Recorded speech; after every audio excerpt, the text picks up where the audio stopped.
When most people think of Dracula, they picture a mysterious vampire lurking in a gloomy castle. Little Dracula turned that idea completely on its head.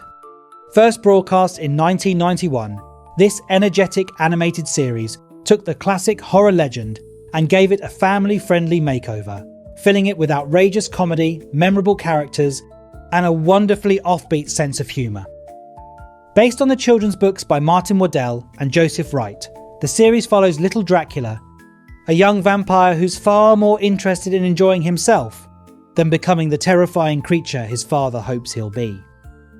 While Big Dracula dreams of his son growing into a fearsome ruler of the night, Little Dracula would much rather skateboard, play music, and spend time with his unusual group of friends.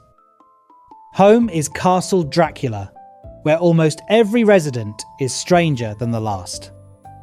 There's the accident-prone Igor, the bizarre werebunny, the permanently miserable Deadwood, and the delightfully disgusting Maggot, who always seems to be thinking about his next meal. Then there's Garlic Man, a vampire hunter who is absolutely convinced he'll finally defeat the Draculas, if only one of his increasingly ridiculous plans would actually work.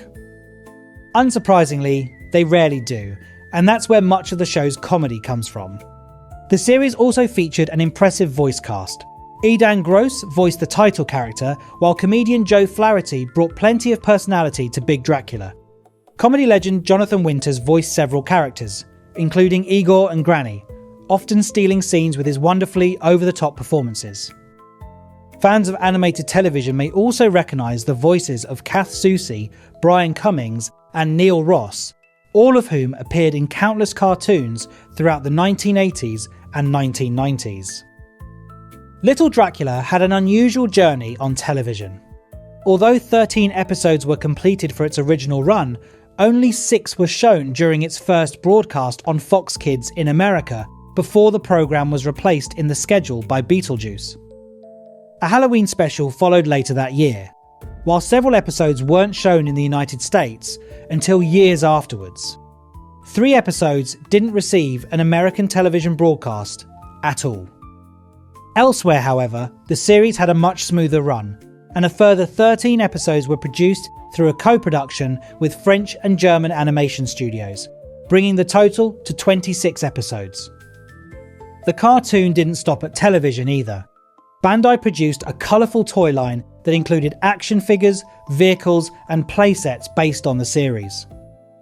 Harvey Comics published a 3-issue comic book miniseries, and several episodes were released on VHS in the UK, giving fans another way to enjoy the adventures away from Saturday morning television. One of the things that makes Little Dracula stand out is how much fun it has with the classic vampire story. Haunted castles, garlic, bats, and spooky graveyards are all part of the world, but nothing is ever taken too seriously.